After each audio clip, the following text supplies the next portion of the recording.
penser à la paresse. Il y a encore une autre raison. Pourquoi on n'arrive pas parfois à sortir de ces croyances limitantes, de ces pensées négatives? La responsabilité. On n'aime pas se responsabiliser. Quand on nous arrive quelque chose, c'est toujours la faute des autres.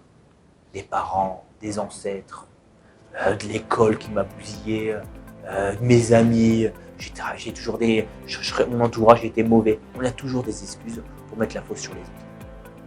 Et on a un Pirkei Avot qui nous dit clairement, Mi en anili, mili. Si je ne suis pas là, qui sera là pour moi? Si je ne suis pas là, qui sera là pour moi, les amis? Ici, il nous dit très clairement, si tu n'es pas là pour toi, la vie, ne compte sur personne. Hachem, il t'a donné le potentiel. Et c'est ce qu'il veut, que tu agisses. Le monde a été créé pour toi, que pour toi, il n'y a personne à part toi. Vas-y, agis, avec toi. Je vais vous raconter l'histoire de Rabbi Elazar ben Dourdaya. Rabbi Elazar ben Dourdaya, avant de devenir Rabbi Elazar ben Dourdaya, avant d'avoir le titre de Rabbi, c'était Elazar ben Dourdaya. Et ce Elazar-là, il avait une spécificité, c'est qu'il a goûté à toutes les prostituées qu'il y avait dans le monde. C'était un kiffeur professionnel. Et qu'est-ce qui se passe? On lui dit, tu sais, il y a une ville outre-mer là-bas, où il y a une prostituée, top du top, avec un sac de dinars, tu peux avec elle. Qu'est-ce qu'il dit? Je suis OK. Il prépare son sac de dinars. Là-bas, la Gemara nous rappelle qu'il a traversé 7 fleuves pour y arriver. Il arrive chez elle. Il commence à avoir le massé avec elle. Et qu'est-ce qui se passe? Elle a un vent. Et qu'est-ce qu'elle lui dit pendant le massé? De la même manière que ce vent ne reviendra pas, toi, Elazar, tu ne reviendras jamais sur le droit chemin. Paf. Imaginez, il est en plein massé. Complètement, il se remet en question. Il roure Teshuvah, il a une pensée de Teshuvah. Il arrive, il sort. Qu'est-ce que je vais faire, moi? Elle m'a complètement décontenancé, cette femme-là. Il commence à prier. Il prie. Et là-bas, on nous dit à qui il s'adresse? Il commence à s'adresser aux montagnes et aux vallées.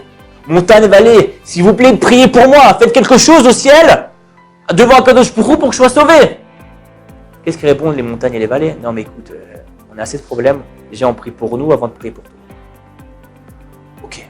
Il arrive, il voit le ciel et la terre, il dit, ciel et terre, s'il vous plaît, priez pour moi, pour que je sois sauvé. Vous entendez ce qu'elle a dit? C'est fini pour moi. Non, mais écoute, on a assez de problèmes comme ça pour nous. On pense déjà à nous avant de penser à nous.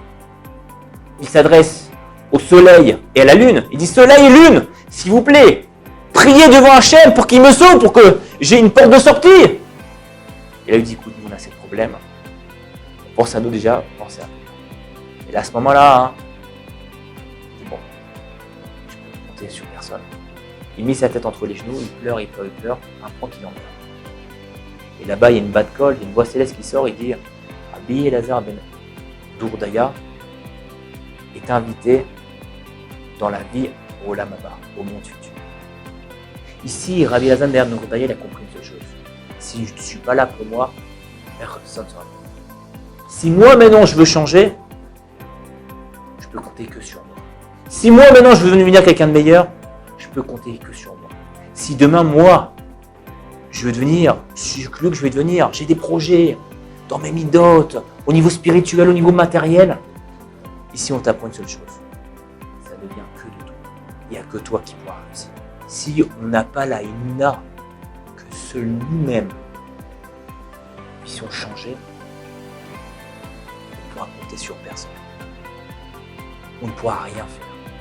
Hachem veut qu'on ait la émuna. Premier message.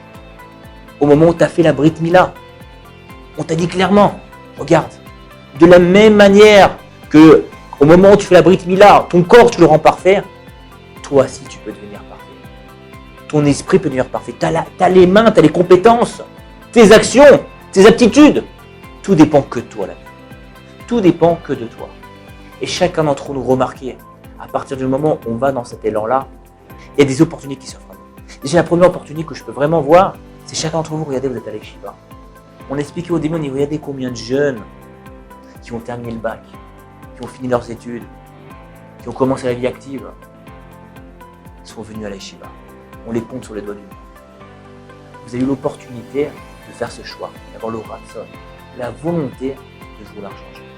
Mais c'est évident, ça ne dépend pas de moi, ça ne dépend pas du Rav Shaya, ça ne dépend pas des autres rabbinim, ça ne dépend pas de la nourriture que vous allez manger, ça ne dépend pas du Beth Midrash s'il est chaud ou il est froid, ça ne dépend pas de la petite couette avec lui.